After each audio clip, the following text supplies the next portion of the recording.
All right, so picture this. You've just touched down in Germany. You're feeling that mix of excitement, maybe a few butterflies in your stomach, and you're just ready to go, right? Well, that's what we're here for. We're going to walk through what a typical first day looks like, and I'll give you the exact must-know phrases to handle it all with total confidence. I'm talking from that first cup of coffee in the morning all the way to saying goodnight. So, you ready? Let's jump right in. So are you ready for that first conversation? Because that's the whole point of this. We're not about to just throw a bunch of random vocabulary at you. Nope. Think of this more like building a toolkit, a survival kit, really, for the actual conversations you're going to have the second your feet hit the pavement. Right, so before we do anything else, we have to lay the groundwork. These next few words, they are literally the foundation of everything. They're the words you're going to be using over and over and over again. And seriously, you'll be amazed how much you can do with just these few basics. And here we go, building block number 1, ja. Pretty simple, right? It sounds just like ya in yacht. That's it, ja. Simple, clean, gets the job done. Why don't you try it? Ja. Nailed it. And of course, where there's a yes, there has to be a no, and that is nein. Super easy to remember. It rhymes with the number 9. And just like that, with only 2 words, ja and nein, you can already answer pretty much any simple question thrown your way. See? We're already getting somewhere. All right, next up is a really important one. It's a word that kind of just opens doors for you, and that's danke. Look, a simple thanks goes a long way anywhere in the world, but in Germany, it's a really big deal. Just showing that little bit of courtesy matters. Trust me, you're going to be using this one constantly. Okay, now this word is a game changer. It's like the Swiss Army knife of German words, and it totally shows off that famous German efficiency. The word is bitte. Get this, it means please and you're welcome. How cool is that? So someone says danke to you, you just say bitte. You're asking for something, tack bitte onto the end. It is your go-to do-everything word. All right, so we've got our basic toolkit ready. Let's imagine we're stepping out of our hotel and into the world. It's time to actually, talk to people. Could be the hotel clerk, could be someone on the street you need directions from. These are the phrases you're going to use to break the ice. So here's a quick tip if you want to sound a little more natural. Try to match your greeting to the time of day. It's super simple. When you wake up, it's Guten Morgen. For most of the day, your go-to is Guten Tag. And then once the sun starts to go down, you switch over to Guten Abend. It's a small thing, but it really makes you sound like you know what you're doing. Okay, so you want to do more than just say hello. You want to ask how someone is. The phrase you need is, Hallo, wie geht es Ihnen? Now pay attention to that last word, Ihnen. That's the formal way of saying you, and it's super important. Your rule of thumb should be, if you don't know them, if they're a shopkeeper, an official, you use Ihnen. It's all about respect. Now, what are you likely to hear back? Probably something like gut, danke, which just means good, thanks. So, how do you ask them back? You say und dir. See what happened there? We switched from the formal Ihnen to the informal dir. You'd use this with friends, people your age, anyone you're on more casual terms with.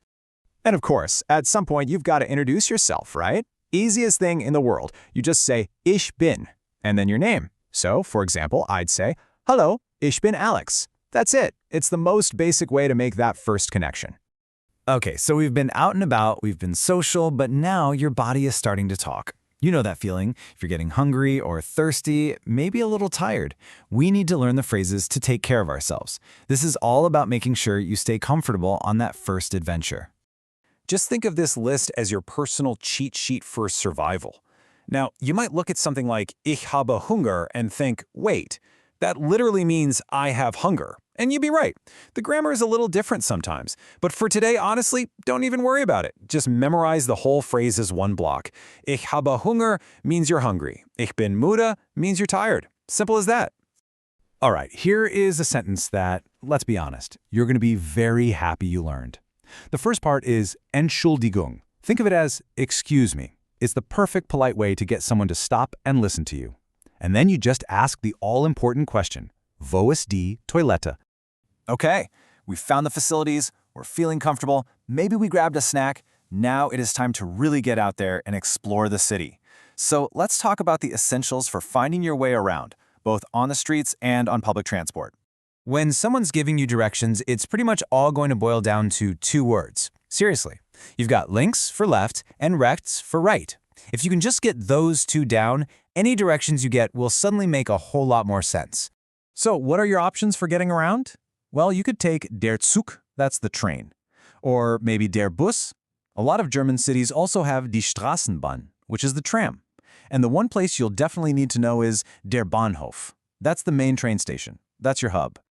Here's another one of those super useful multi-tool phrases for you. It's wo finde ich, which means where can I find? And now you can just plug in the words we just learned. So, wo finde ich den Bahnhof? And boom, you've just asked for directions to the train station. See how it all connects? You know what? All this walking around and exploring, I'm getting hungry again. How about you? So let's imagine we're popping into a little shop or a cafe. This next part is all about the language you need to actually buy stuff and order some food or a drink. Buying something can feel intimidating, but I'm going to give you a super simple 3-step plan. Step 1, point at what you want and ask, wie viel kostet das? That's how much does this cost? Step 2, once you know the price and you want it, you just say, das nehme ich, which means I'll take it. And finally, step 3, the practical part. Kann ich mit Karte zahlen? Can I pay with a card? Easy, right? Okay, but what about ordering in a cafe or a bar? Here is the absolute golden phrase you need to know, ich hätte gern. It's just a really polite way of saying I would like, and then you can finish it with whatever you want. Einen Kaffee for a coffee, ein Wasser for water, or, the German classic, ein Bier bitte. Don't forget the bitte. Wow, what a day! Can you believe it's already coming to an end? We've managed to greet people, find our way around the city, we even ordered a drink. The only thing left to do is learn how to wrap up a conversation and say a proper goodbye. And just like with greetings, you've got a few choices for how to say goodbye. The most traditional and kind of formal one is auf Wiedersehen. But if you're in a more casual situation, you could say bis bald, which is like see you soon, or bis später for see you later. It's all about picking the right one for the situation. And that's it. There you have it. Your complete, essential toolkit for surviving and, more importantly, enjoying your first day in Germany. Look, these aren't just a bunch of random words. Think of them as keys. Keys that will unlock conversations, unlock new places, and unlock amazing experiences. So I guess the only question left to ask is, which door are you going to open first?